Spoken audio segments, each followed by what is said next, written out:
Tammy, how are you? I am well. Good. Hey.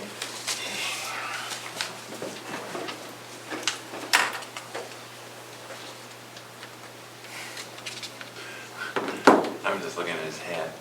Is that Snoopy? Joe Cool, I his alter ego called Joe Cool. Well, I was close. You ready, Gary? Yep, ready. Good to go? Yeah. Okay. I'm gonna call to order the Town of St. Paul Planning and Zoning Commission meeting for Tuesday, December 17th, 2024 at approximately 7:02 p.m. First order of business is the roll call. All right, Eric, Here. Bob, Here. Tammy, Here. Gary, Here. and Gary, I'm here. Second order of business is pledge of allegiance.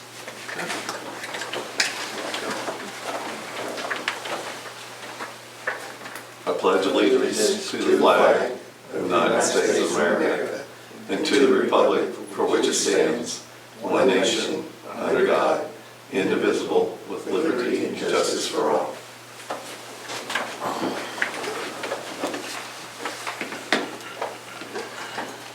No public comments, Gary? Okay. So if we want to go down the consent agenda, if I can, I'll explain that to the commission real quick. I think we've had this particular item on your agenda before, and this is something new. And the whole purpose of the consent agenda is to have multiple items in there eventually, to where one vote can be taken to approve everything at once. And typically, these are non-controversial issues, like minutes, reports, whatever we may include that wouldn't be a controversial issue. So let's say we have 3 or 4 items underneath the consent agenda. Any one of you, if you decide, can pull one of those items off the consent agenda for discussion. So let's say we have 3 items, there's one on there that you wish to pull, and then come back and take a vote on the remaining items. Then you would come back and have your discussion on the one item that may have been pulled. But this evening, obviously, we only have one item. And usually what the chairman will do, the chairman will ask, or chairperson, for a motion to approve the consent agenda. And so that's how we move forward with the consent agenda. They'll ask for a motion to approve the consent agenda first and then second, and move forward. Does that make sense? Okay. Okay, so can I have a motion to approve the consent agenda?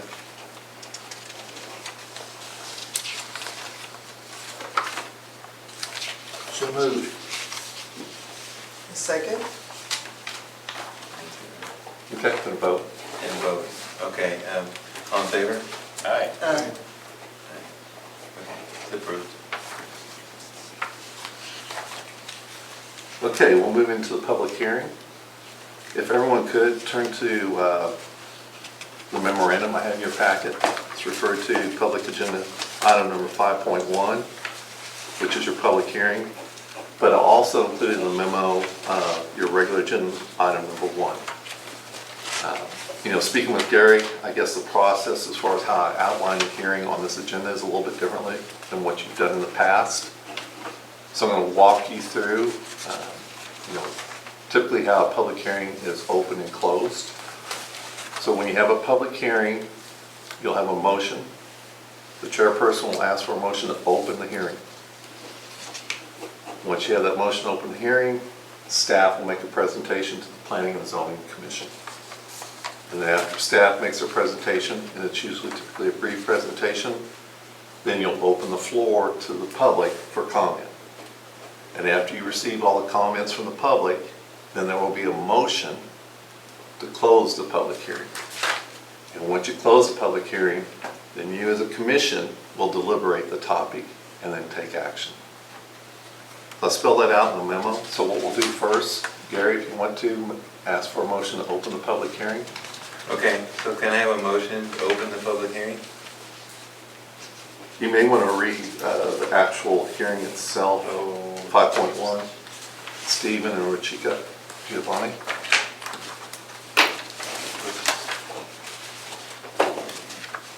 Look at your agenda, Under page 2. I think it's under 6. Oh, it's on this? I wonder if- Well, look at 5.1, where it says public hearing. Okay, So you're going to have a public hearing for Stephen Rachika Giovanni. Second page. oh, I see what it is. requesting. Okay, sorry. I couldn't find 5.1. Okay, so we're gonna have a public hearing, and it's around zoning for Steve and Rajika T. Giovanni are requesting to zone their 2.9463 acre lot as an R1.5 single-family residential district. The property is located at 2643 Parker Road with the Collin County property ID of 423535. The legal description of is ABS AH Burn Survey, Tract 15, 2.9463 acre lot. Okay, do we have a motion to open the public hearing, sir? Motion Okay, And I'll second. okay. Okay, and do we vote on that too? All in favor? All in favor? Aye. Aye. Okay, perfect. Okay. All right, real quick, I'll go through a very brief presentation. So in your packet, the very first thing you have behind the memorandum is the application from the property owner. And then directly behind that, you'll have an aerial image of the lot itself that's being zoned. I'm not certain if everyone's familiar with this location. It's actually right across the street from us. I think you may be familiar with the DFW Connection Church. I think you may have been involved with that at one point in the past 12 months. This property is right adjacent to that location. And then behind that, you have a survey of the property as well. And then directly behind the survey, you'll find a copy of the town's zoning map. And you'll see us circled on there, the town's zoning map showing that you'd like to have that property zoned as R 1.5 acres. And then directly behind that, you'll see the public notice that was sent out to all the abutters, the zoning request, and then directly behind that, you'll see the notice that was put in the newspaper regarding the zoning request. And then the only other item I want to point out is that this particular property was granted a variance as far as the width of the lot. For this particular zoning, R 1.5 acres, you're required to have 160 feet width at the front. This lot was a little bit short, I think it was 159.2. So the Board of Adjustments granted a variance of 8 inches for this particular lot across the street. And I think I had the order, yeah, you have the order in there as well to look at. And then I also included in there the regulations for R 1.5 single-family residential district. Any questions on the zoning request from the Giovannis?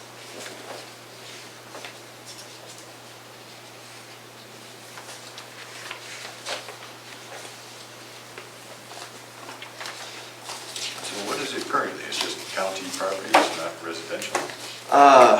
Or we went over this last time, how it's. Yeah, Yeah. so we were recommended that we move forward with zoning the property. It just has to be documented. It just has to be documented, sir. Yes, absolutely. So it looks like they've already done the foundation on Yeah, they have. the property too. Yeah, we've been working with them where they can keep their project moving forward. The family's wanting to move here from Houston because they want the kids settled in so they can start school this upcoming fall. So they're hoping they can be in a home by early summer at the latest. So it was already residential, but we're just going through a formality, right? Yeah, because we didn't have a particular zoning ordinance for this Right. piece of property. Right. And it's in the best interest of the property owner and the town to actually zone this tract of land, absolutely. Should we have like a blueprint of what the structure is going to be at all, to look at multifamily or single family? Well, we have construction plans. Yeah. I mean, we could share those with P&Z. I've never done that before. Okay. that would be different, but if that's something Planning and Zoning Commission would like to look at as well, Yeah, as long as we somebody. could provide that. Somebody sees it. Absolutely. I think the home's a little bit over 4,000 square feet, if I recall correctly. But I'd be willing to send out a copy of those plans to you via email. Is that something council, or not council, P&Z would like to see when we have a zoning request, if there's construction I think pending, so. or? Yeah, okay. Okay.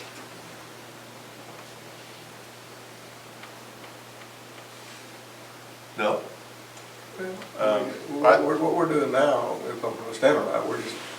You're just zoning the We're property. just changing the zoning of the property Yeah. itself. Right. The building's a whole nother deal, and they still have some requirements they have to meet Right. to get it approved. We're not doing that right now, we're just, Right. the property You're just itself, zoning the we're property. zoning. Just the land. Yeah. Okay, I see what, okay. I was just curious to see if it's all been submitted myself. Okay. I'm clarifying, is right now, we're not approving any building, we're just approving the land to be zoned. That's right, the use of the 1.5 property, that's all you're Okay. approving right now. Right. And I make a motion to approve it. Is that Okay, that's absolutely. I'll second that. All in favor? Aye.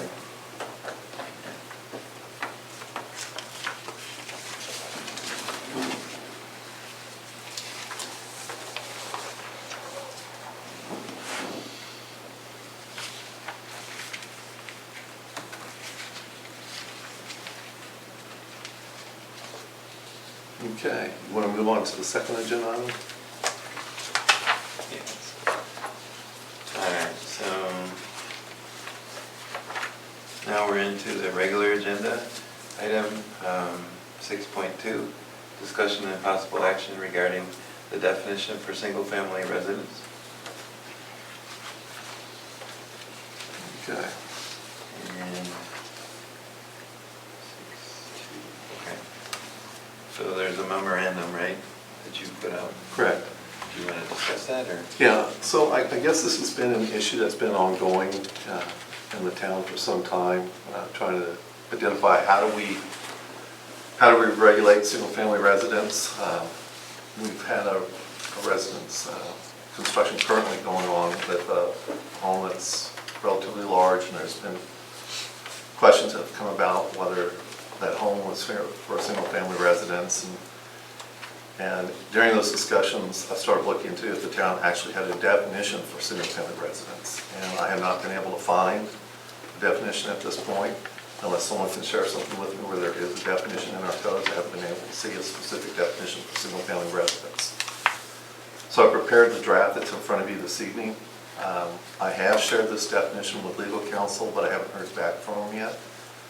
What I'd like to hear from you this evening is if you're comfortable with this particular definition, or if you'd like to change it, add anything to it. Is this a definition that you would like to see move forward with council after we have a more formal decision from legal counsel as well?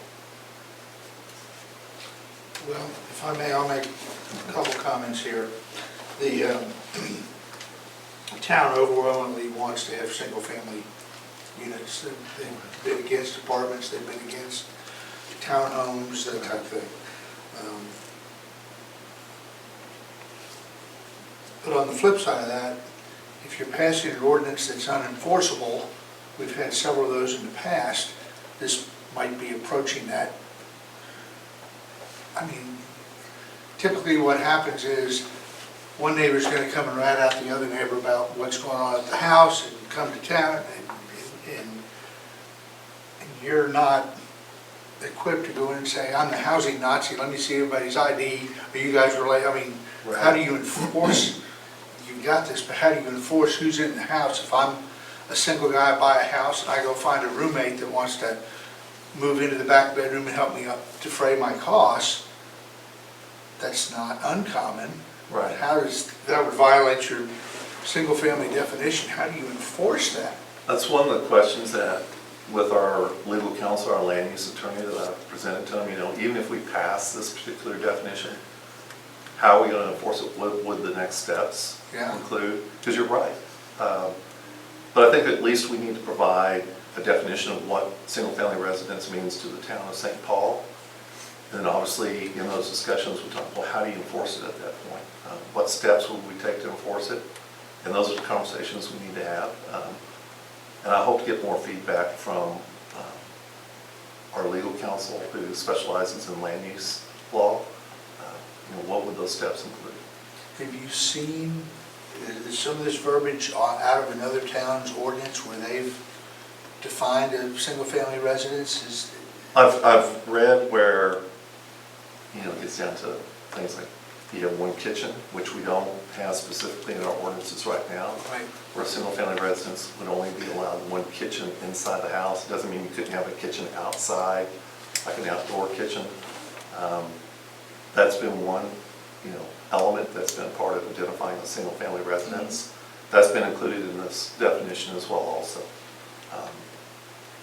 That's probably the closest I've got to, or that I have found that makes any sense as far as trying to identify what a single-family residence would be, other than what I've also outlined in the definition I provided you. Is it safer to define it by a kitchen rather than the construct of the people inside the dwelling? Like, does that set us up for? I use a very broad term. But quite honestly, when I start working on it, I try to do a catch-all. If you read it, a dwelling occupied by a single family. For zoning purposes, a single-family residence is a detached structure, which makes perfect sense. That does not share walls, which a single-family residence would not share a wall.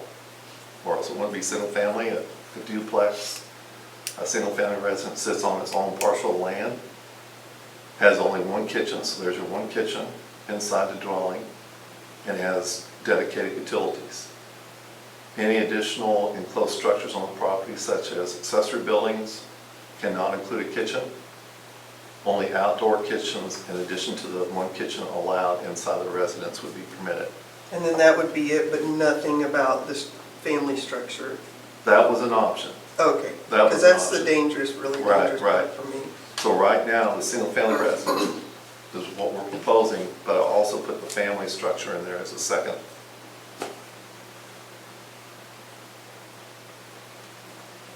And do we really, for outdoor kitchens, is there a reason why we would have multiple? And should that outdoor kitchen be somehow attached to the original structure, or should we kind of define that? I don't know. Usually it's like a pool cabana or a back porch. A lot of them would be detached with a pool. Yeah.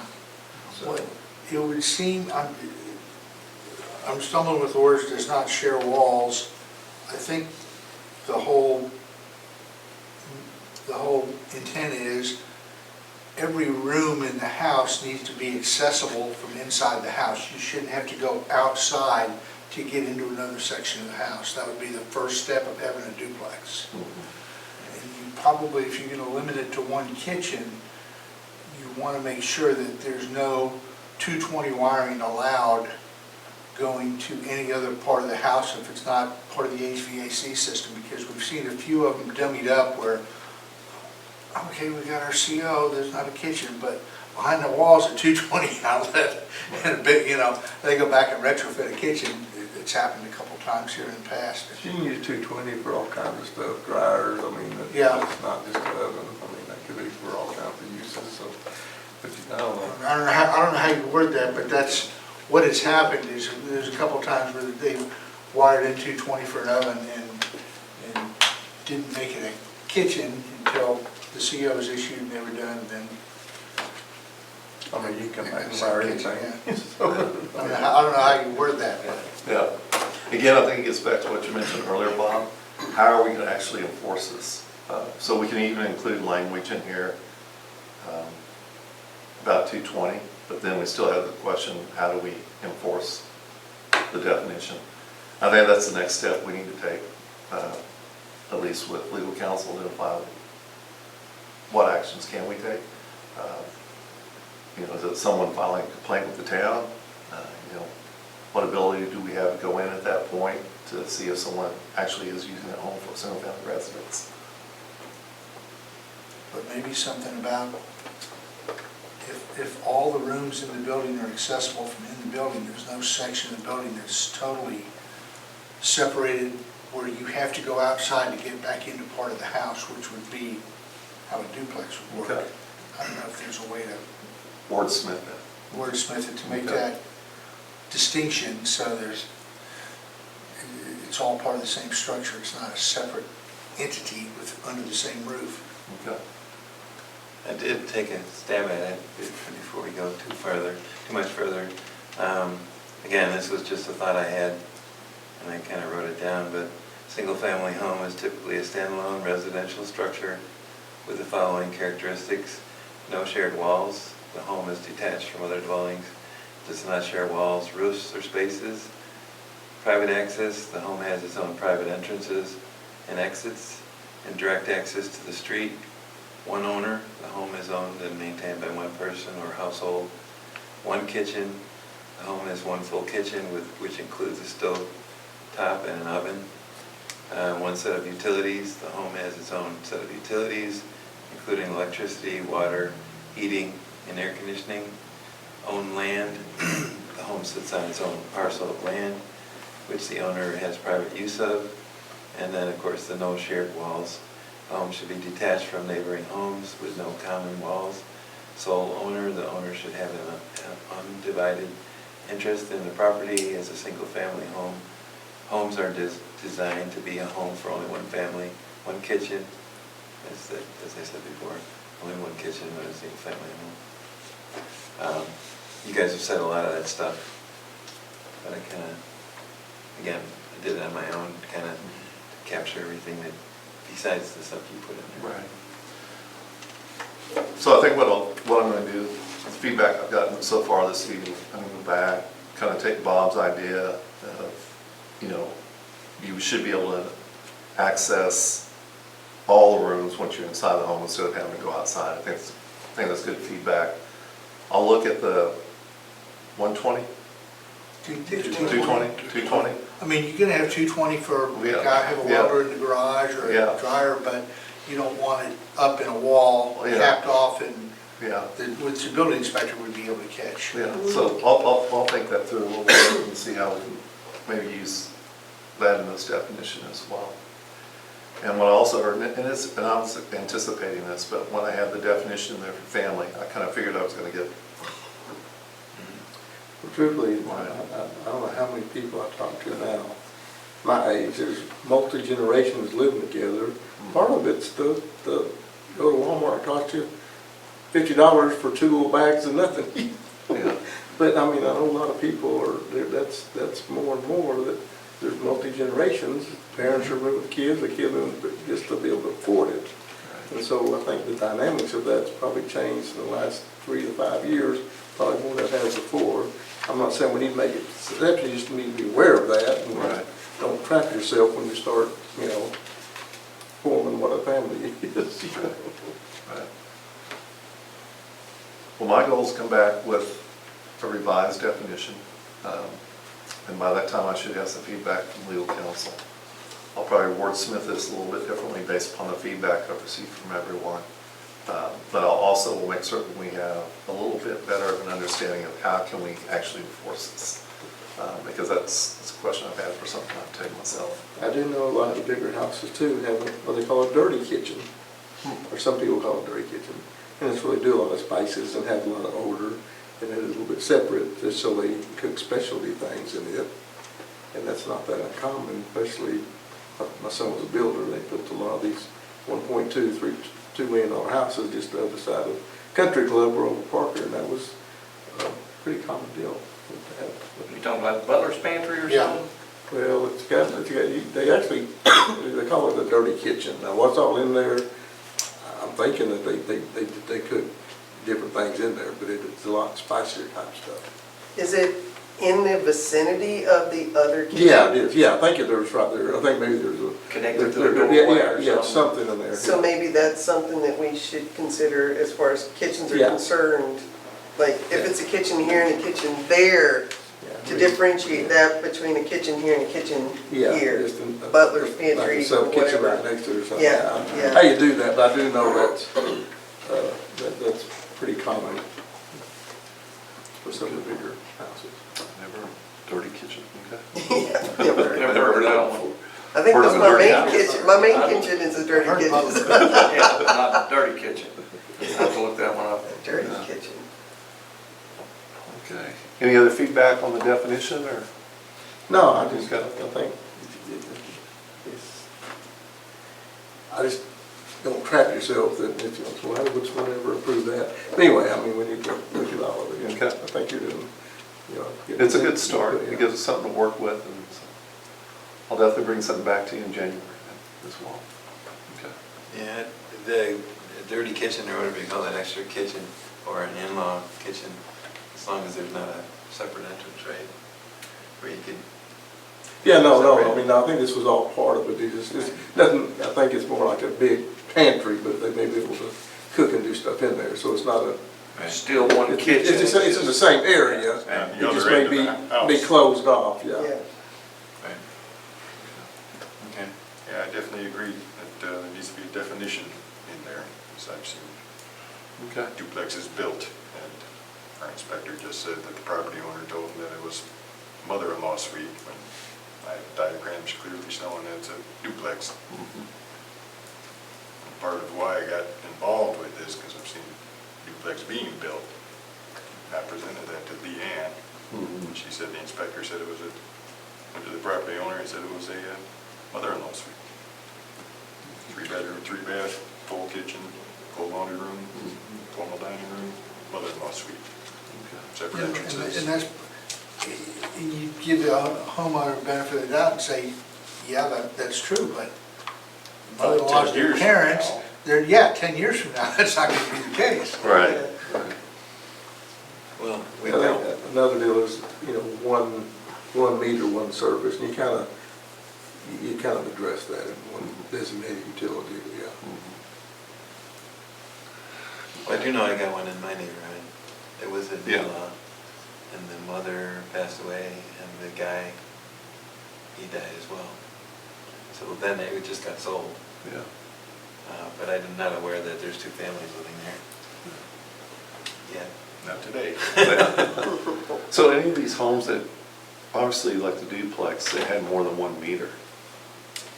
I don't know that much about the property. Because you're right. Well, utility said a different meter, it has to have a different address. Right. If it's not, it's gonna be a commercial meter if you have a shop or something in the back, and it's on a commercial rate. Yeah, I've got 4 meters on my property for one address. But they're not, but one of them residential, right? Yeah. Well, but you still, you kind of got to watch that like the gas station Chevron up here next to Johnny's. So that strip shopping center, they share a water meter, and they share an electric meter. And Oh, so wow. they split the bill. Not saying it's fair amongst all of them, but that's how that particular shopping center was done and is done today. So, you know, the meter itself could be shared. You can sub-meter anything too. Well, that's the same with their sewer system. Exactly. And so I think trying to define it is a good thing. Just how do you want to go about it, so. Is that some way that we can restrict also as based on the septic system and the intricacies or requirements of a septic system? Well, How septic, big it is, or like if you're gonna be running, well, I guess a large household That's would have a big one. It's based on how many- Never- It's a Yeah. county, it's a county Yeah. function, because the county permits those. Yeah. well, I was sitting there thinking about commercial, so if commercial is definitely on septic, and they're switching out, the uses do make a difference. It would make a difference on how big the septic system would be, so, I don't know, or you have a commercial strip center that's on septic, or, We did. okay. I'm not sure they're still We- on it. Yes, we do. The Sonic is. Oh, well, that's just the one then. Rest of But it- yeah, if you had The like, Chevron station, is it still on, I don't think they got on They got an sewer. easement in front of they got a mini lift station, and they're going down the ditch in front of the storage place and up the water company lot back to the gravity feed at the back of that lot. Okay. But So Sonic may be the only one. okay. And it's a mess, Except for the- it's a mess. The storage, Bartlett storage is still I on mowed it for a septic. guy one time, and it was a mess. Yeah, kind of, Now, how, I don't know. yeah, Because because their the whole septic field thing's is about the paved. size of that desk. So, There's a walled off area in the interior that's raised up. It's rest got- with 5 heads, yeah. Yeah, that's it. It's pretty small. Yeah, it's interesting Okay. as it They don't have floods a down public the restroom, it's just- sidewalk. Just for the resident there, I think. Right. Okay. It's good feedback. Okay, so any more comments on the definition of single-family residence? If not, we'll move on to the next agenda item. Discussion regarding the P&Z goals for 2025.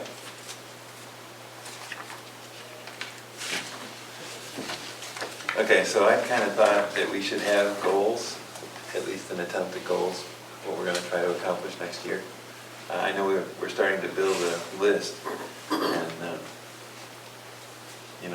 realistic goals that we can actually accomplish. So I know we've got a few things that are probably ahead of, or a few things that are going to already be on that. One's the next discussion point.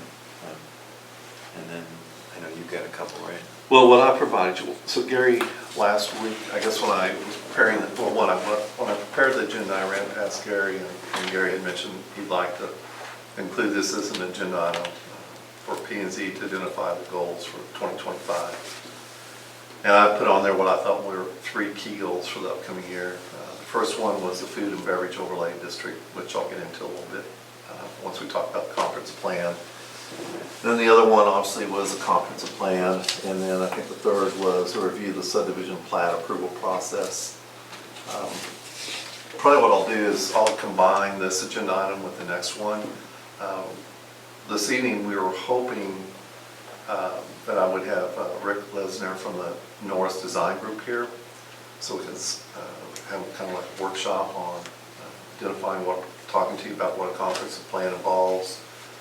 What elements can you anticipate seeing in a comprehensive plan, and at least start that discussion, because what I would like to see come out of P&Z, and at least at the council, is an outline of what we would like to see in the next comprehensive plan for St. Paul. So in your packet, I included a comprehensive plan for Oak Point. Now, the reason why I included that particular point, that comprehensive plan, is that it's a small plan, it's a small community, it's a very well-organized plan, but that plan does not mean that every element that's in that plan would be part of St. Paul plan. St. Paul would have more than likely something completely different than what Oak Point has. But the way they structured the plan was very well organized, and I hope we have some sort of professional document similar to that as well. So what we would work with Rick on preparing is at least a concept, an outline that we could send up to council of what you believe should be included in the town's next comprehensive plan.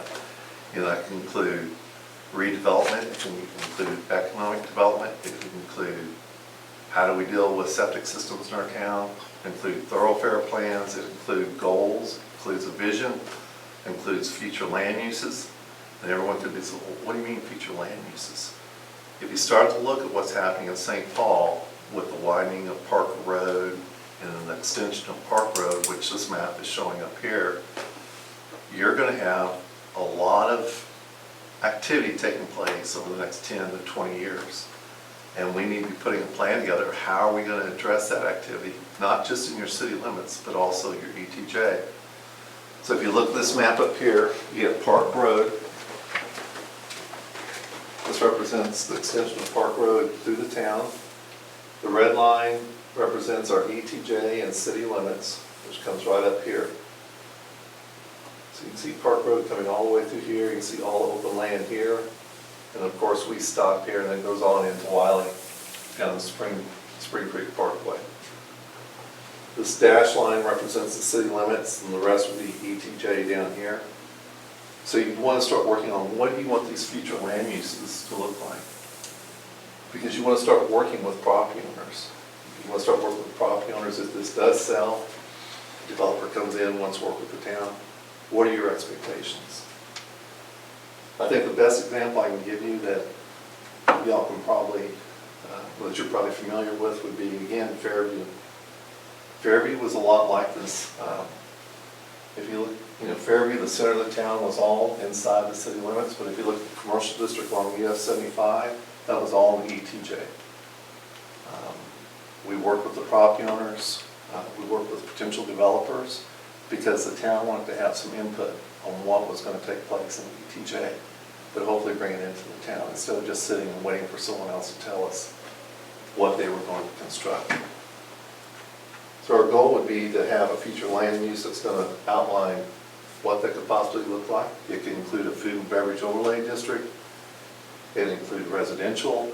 It could include a lot of different concepts, but those are topics that we're going to have to cover through the comprehensive plan. So when you see both these roads completed, Park Road, Parker, and Park, and it's probably already starting to happen, you're going to see a lot of activity along both these corridors. And the town's probably going to redevelop in a lot of areas too.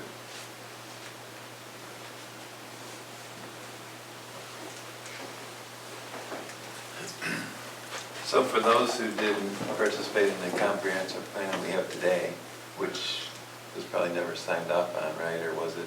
But I haven't been able to find any information or at least any actions that were taken by the town to approve that comp plan. Looks like it was written in 2018. I can't remember who y'all hired to help you on that plan. Do you remember who that was? Or? It was a lady that had done a bunch of work for Rockwall. Her name escapes me right now. what I was She getting, did the survey we sent out and all that. yeah. So what I was getting at is, are we going to start over, or are we going to, is there a list of things that are in the one that's current, that was never really approved? Where do we start? Well, I mean, those are discussions that we can have in a workshop. So I can send out a copy of the one that you prepared in 2018. There may be parts of that plan that you want to use, or at least you'll probably want to revisit. Right. Again, that's why we need to have a workshop. You'll probably do this over 2 or 3 meetings, Right. identifying exactly what do you want to have in a comprehensive plan. We're either going to become proactive in identifying how this town's going to address redevelopment as things start to change, or we're going to sit on the sidelines and as it comes through, start to react to it. I would expect that the community would want to be proactive and start working with the property owners as well. And that's going to be revisiting, actions you probably have taken in the past, and not just looking at today, but looking at what you want the town to look like for the next 10 to 20 years, and what could that look like. The changes are going to take place just because of what's happening on your main corridors. And the value of the land's going to go up, land's going to sell, land's going to be subdivided, land in the ETJ will be developed, and we're either going to participate in that development or we're going to sit on the sidelines.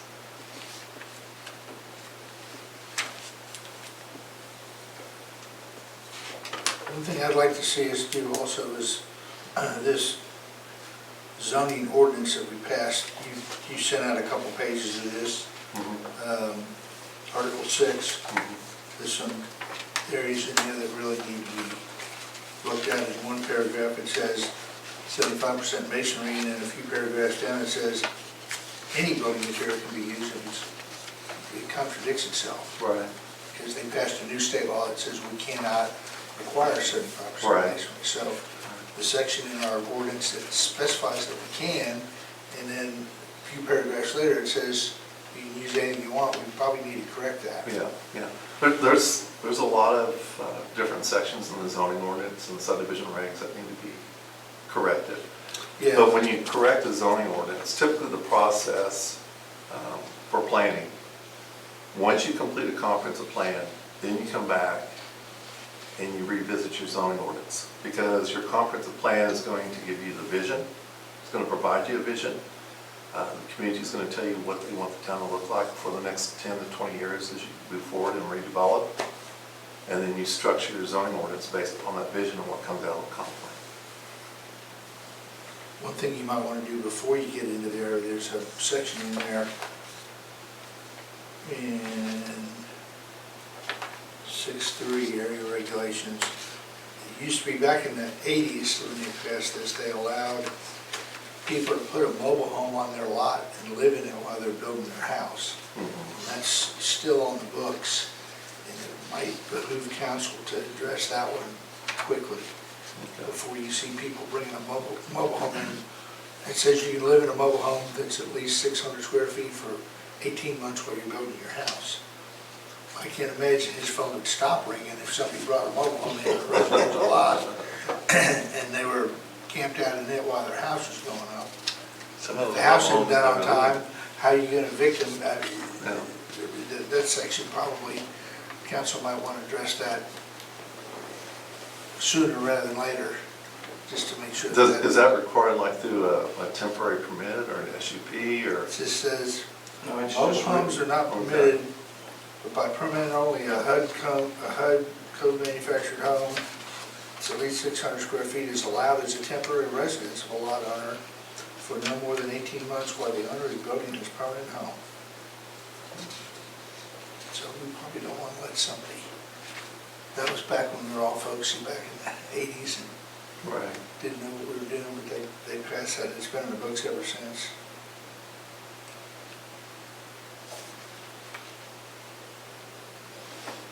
Bob, do you have any particular goals you'd like to see for 2025 or the ones that you just mentioned, but anything like, you think the comp plan is important to move forward on? Oh, yeah, Okay. with all the growth in the road being built. So if somebody does want to come into the town, you've got an idea of what you'd like to see. You may not be able to demand it, but Right. sure, wish for it and put it down there. Right. So do you think this should be an in-house project, or do you think that we should bring outside consultants in to help with the comp plan, or? I think the town could do it on their own. There's so many comprehensive plans out there. If you find towns that are more along our scale, you know, borrow bits and pieces here and there and put something together that makes sense. Right. You may be spending $100,000 of taxpayers' money to have somebody come in and do it for you. There may be, depending upon what elements that we want to have in the comp plan, there may be certain things we need to contract out. Like if we want to develop an economic strategy or a financial plan for the town, we may want to bring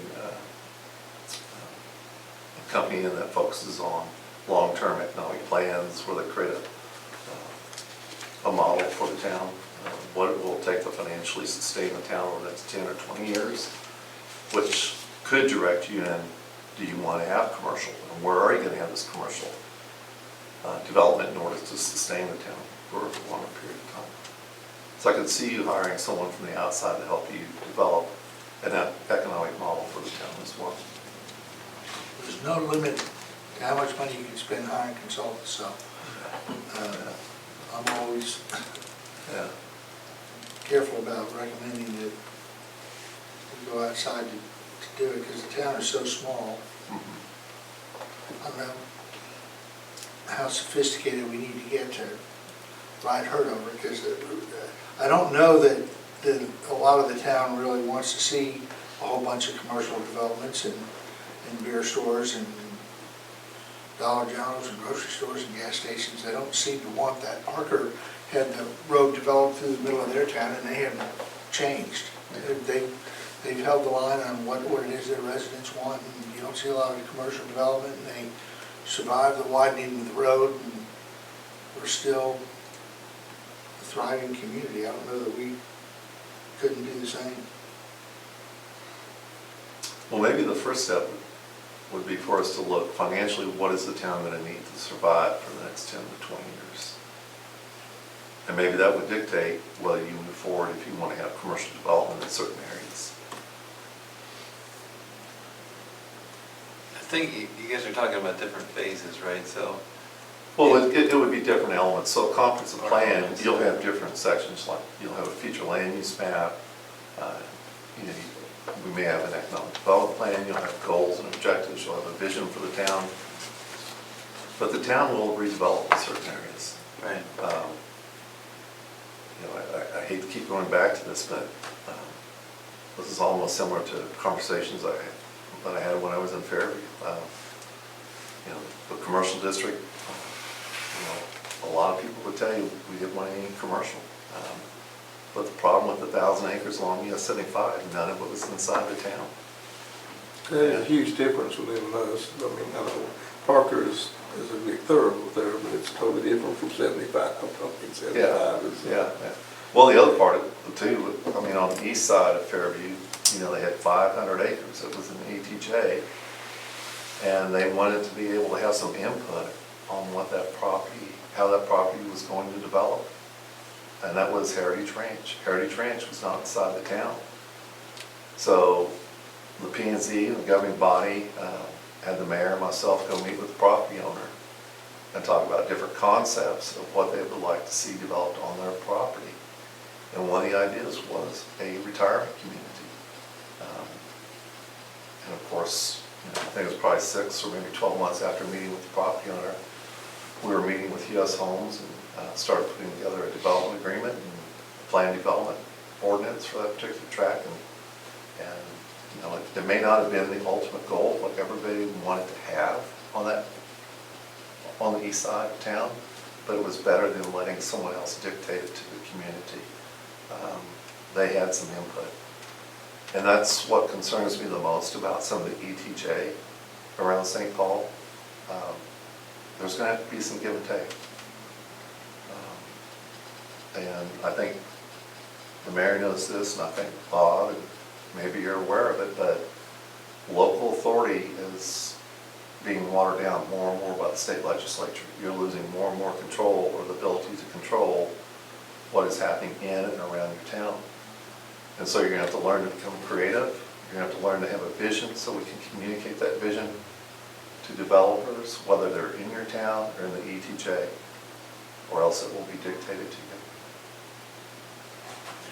Well, okay, so I agree.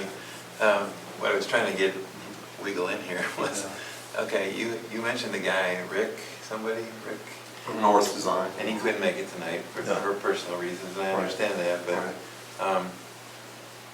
not everybody here has a lot of experience with comprehensive plans. Right. And he was going to talk to us, or kind of provide some kind of training, right? Right. So I think training should be on one of our goals to try to improve in multiple areas, right? Mm-hmm. But this would be one of those if he's going to come back in January, right? Correct. So we could use that as get information out of him or a training session to understand better. I sent 3, so I sent Scott an email today that went over variances, comprehensive land use plan, and plating.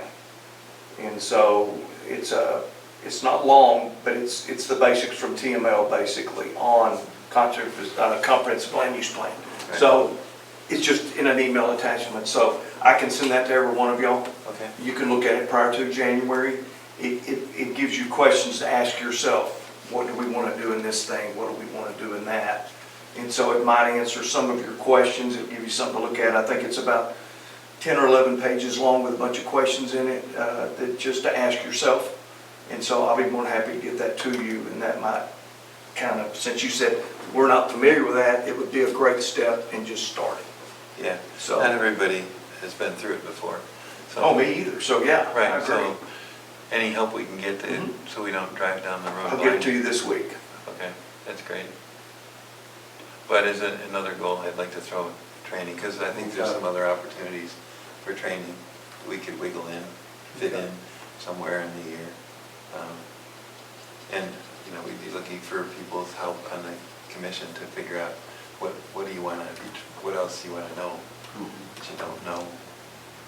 Maybe that's Well, the more you learn, the more you realize you don't know. So. Okay, that wasn't meant to be a joke. But the word came out of my mouth, so anyway, but you know what I'm saying, right? Yeah. I mean, what kind of training are you looking for? What do we need to know more about? I guess that's what I'm trying to say.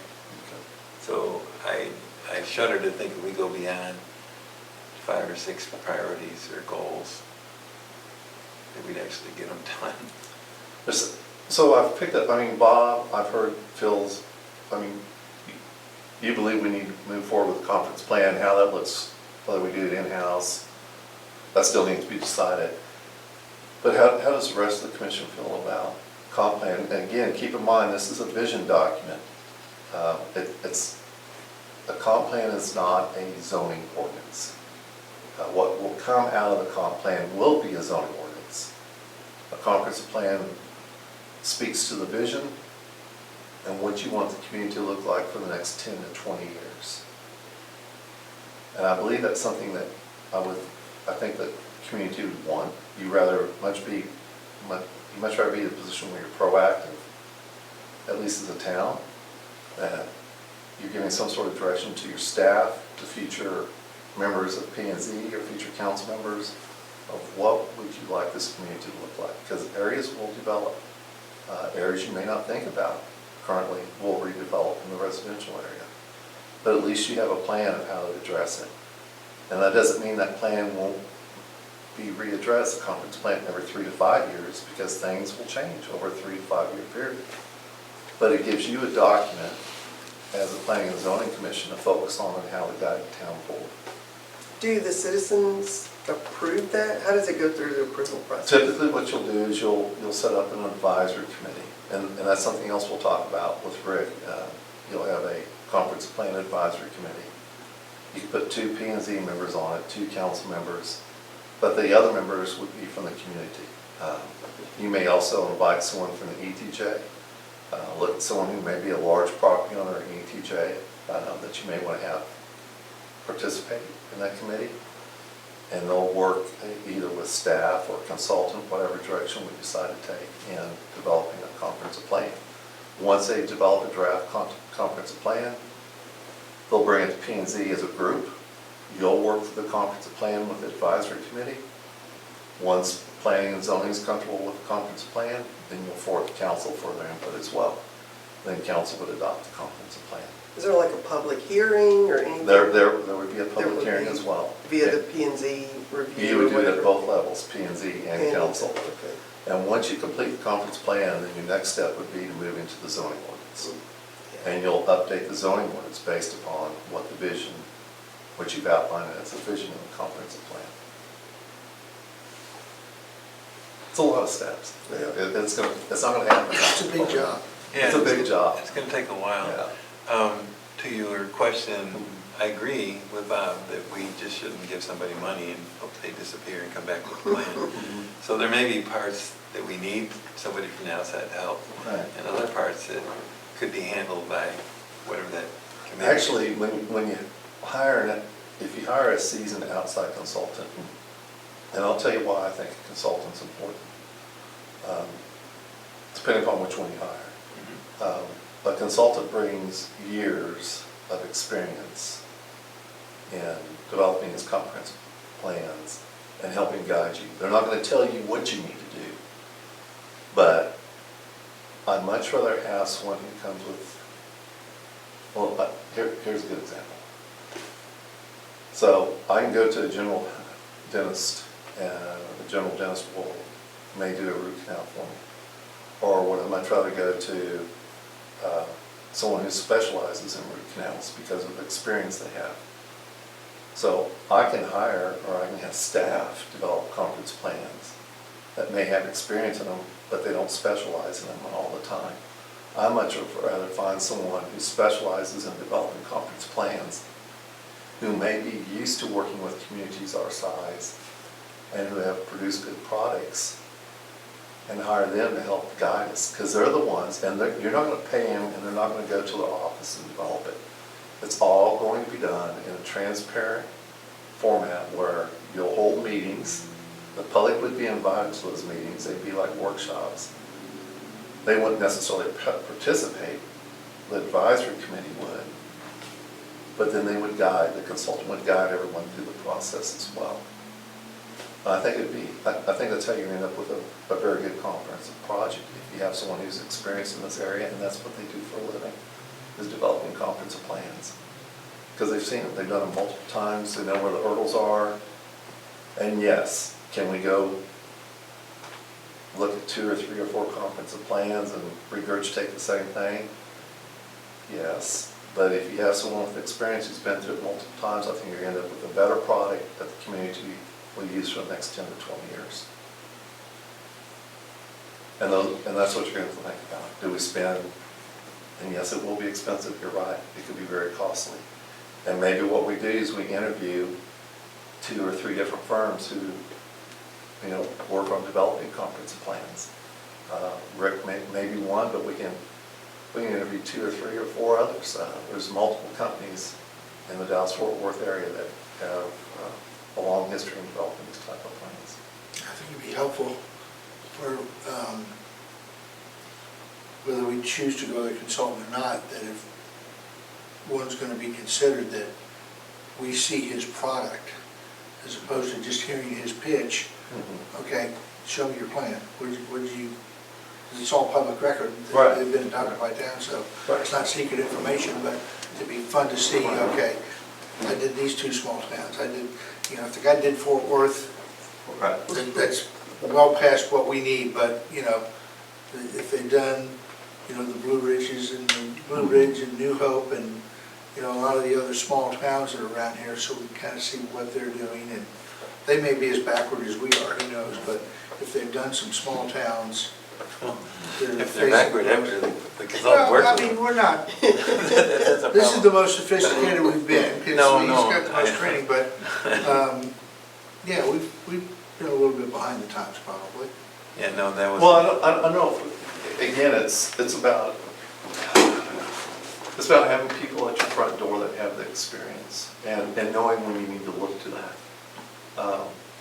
But I have no doubt that every one of us in this room, we could sit here and put together a comp plan as a group, I have no doubt about that. But I would want someone, especially at this point where St. Paul, what you're facing, being the Parker Road expansion and the Park extension, Park Road extension. If it was left up to Scott, I would spend the money on that quickly. Because you want a good product, because that's what's going to guide your community for the next 10 or 20 years. So instead of coming up here every evening and going through bits and pieces of what you're wanting to address, you have a guide, you have a plan, you're going to have goals, you're going to have objectives of what you're going to do in order to meet your vision over the next 10 or 20 years. And that's really what we need to hear. And it could be, Bob, that we want to stay the way we are. Okay, if you want St. Paul to stay exactly as it is today, what do we need to do to protect that? What do we need to do to make certain that St. Paul can be successful as you are today? And what are you going to do if you don't control the sale of property? How are you going to respond to that? And if you don't want to have any control over that or any input, then that's fine too. But those are conversations I think everyone in this community, they need to be thinking about. I think getting someone here and kind of go over example, and even look at the ones already developed and kind of see where it's falling short or, it's going in the right direction. After we hear that, we'll be able to better decide what would be best, yeah.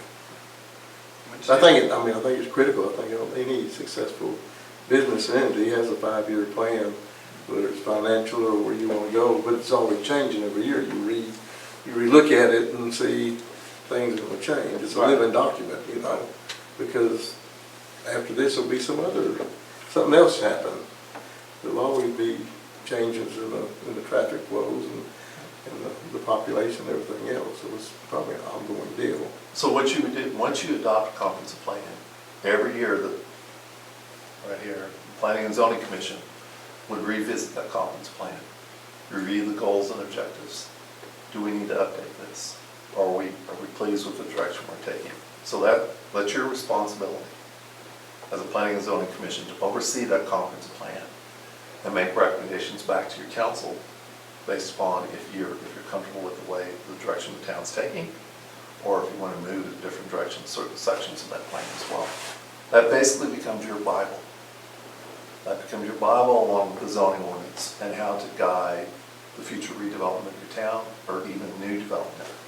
And again, I want to keep reiterating this. Do not think you can't have some sort of control with ETJ.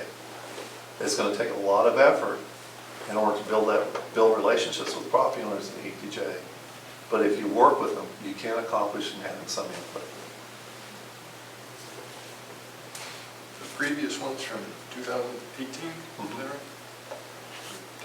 There's definitely been a lot of changes since then. I feel like it would be a good, So what happened? It got all put together and then it just sat there? Is that what's happened so far? I think COVID hit, right? And then it kind of threw us off.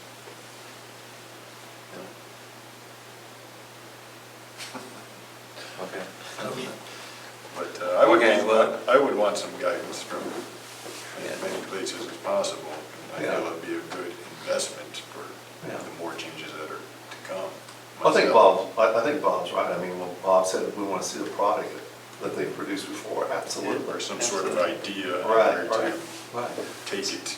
You know, I think what we do is we hold this next workshop with Rick from Norris Design Group and listen to Rick's experience, and at least he's going to explain to you, some of what we discussed this evening, the purpose of a comprehensive plan, but he's also going to tell you that comprehensive plan can have many different elements that will make up your plan for the next 10 or 20 years. And that's what you as a governing body, or not as a planning and zoning commission, you're going to have to identify and make a recommendation to council. But then you need to make a recommendation to council of how you believe we should move forward with developing that plan too. And that can include, well, you want to interview 3 or 4 different firms. You want to first to see if there's a consultant you think that can meet your needs. Because there's some very good consultants in Dallas-Fort Worth area. And I would recommend that being one of your steps to start interviewing.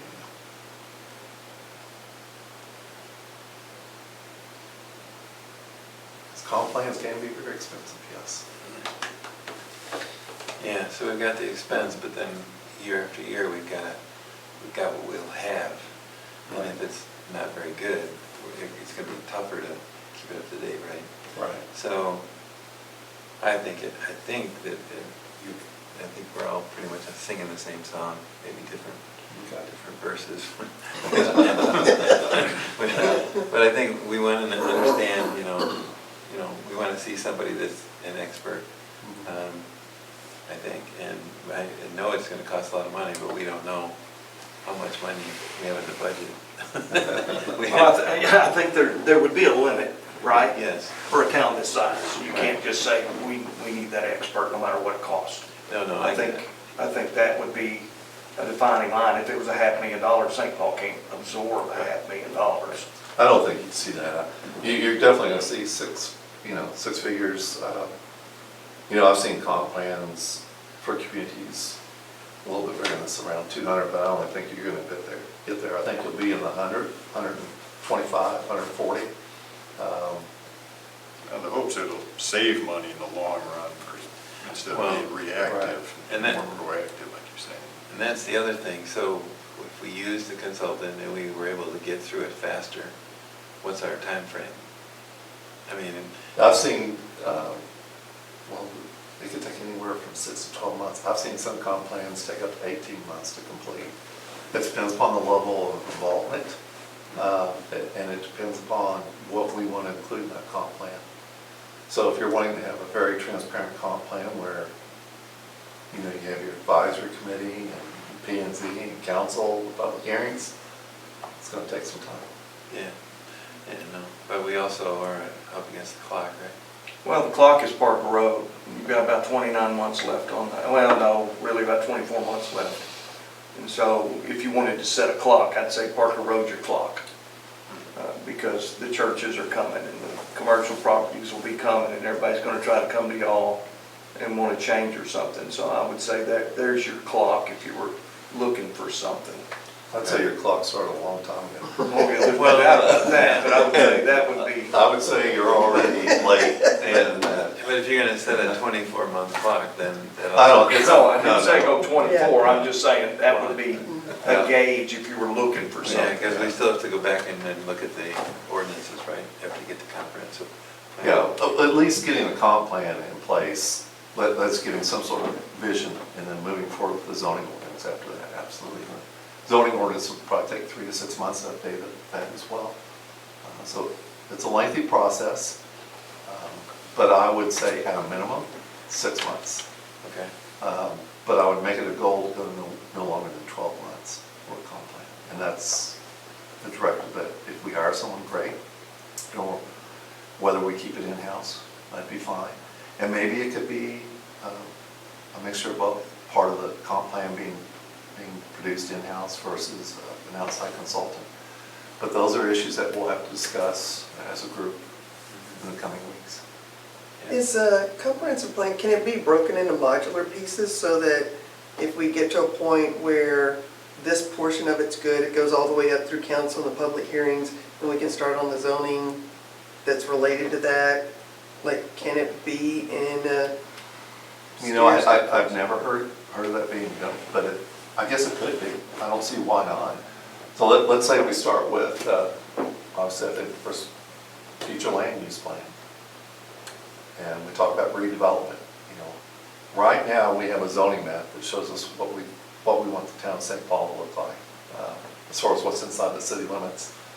But you have a lot of area that's in your ETJ that you're going to want to identify, what do you want that to look like? And so, once you accomplish developing that future land use map, then maybe we say, yeah, let's go back and revisit our zoning ordinance, so we can structure that zoning ordinance to accomplish what we want on the future land use map. Does that make sense? Yeah. Yeah.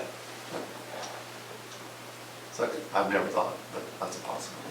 I can see a lot of ripples from one thing to the next, and you Right. don't have to read back into it. Right. That could cause some more challenges. I think the important, one of the key, other than the future land use map, it's going to be preparing a financial model for the town. Because I think that's going to tell you what you're going to have to do to survive as a community financially without having to raise your property taxes significantly. And yes, you have limited infrastructure as far as streets, but you got to address drainage. You're going to have to maintain those streets eventually. They're probably eventually going to have to be rebuilt. And I'm not talking about today. Along those lines, I'm very worried about our street right now. Yeah.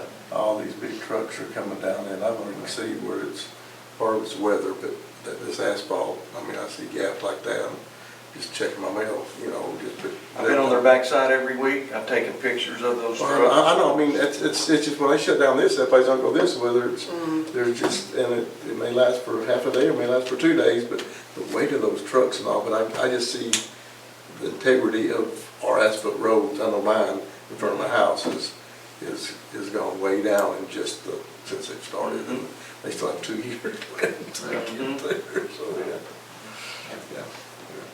Well, maybe then the road will be as low as the road that they're building, so won't be any huge drainage issues. Because I already see water pooling up everywhere. Well, I mean, that's it's no different than a lot of communities, but obviously we have some significant drainage issues in St. Paul. And in order to address those drainage issues, it's going to take a lot of money. And, you know, $1 million here this year, $1 million 2 years from now, that's not going to resolve it. So you're going to have some additional financial backing to support this town. And O&M in itself, from managing town, is going to change over time. Things are only become more expensive, and in order to maintain even your operations will change. You're not always going to have a Bob across the street that can come and fill in, or, you know, it will change. And we need to start putting the pieces in place where the town is prepared for that change over the next 10 to 20 years financially as well, so you can sustain the town of St. Paul. To me, that's one of the main concerns that I would have for the town of St. Paul, and wanting to focus on certain areas for commercial development. Yes, you do have a small footprint, But I think communities, and I know Parker has a tremendous amount of residential.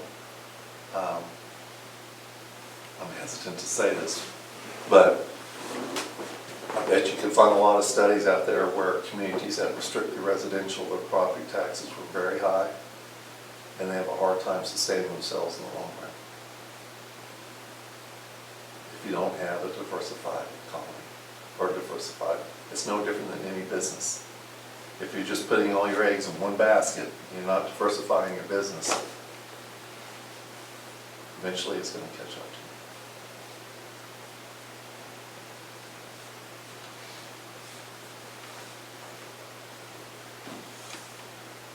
Nope. No, I was just looking around, anything else they want to say? What about the goals? So we talked about training, the conference plan. Are there any other goals? Zoning, I heard, of course, but, Well, you mentioned, I thought there were three you mentioned at the beginning. well, we have the food and beverage Yeah. overlay district, and The subdivision plat approval process. And then we'll he probably- mentioned the ordinances, but that's at the back, behind the Right. comprehensive plan. Right. But that's still a goal. to get the food and beverage overlay district, I would consider that at the top. But we'll probably have a proposal for P&Z to consider within the next 2 to 3 months. A food and beverage overlay district could possibly include the ends of Parker Road, where Parker and Park currently are, and up here at Country Club and Park as well. And I think we've discussed this briefly, but I would anticipate we may bring something like that even before we start the comp plan. Because I don't want to miss the window of opportunity with some current developments that have already been constructed and developments that are currently under construction, to incentivize the possibility of those properties coming into this town instead of staying in the ETJ, which could be revenue generators for the town as well. And the food and beverage overlay district would be part of an overall plan to encourage those property owners to come into the town.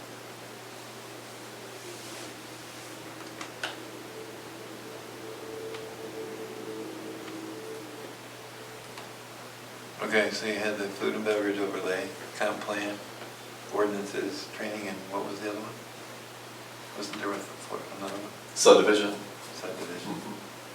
Approval.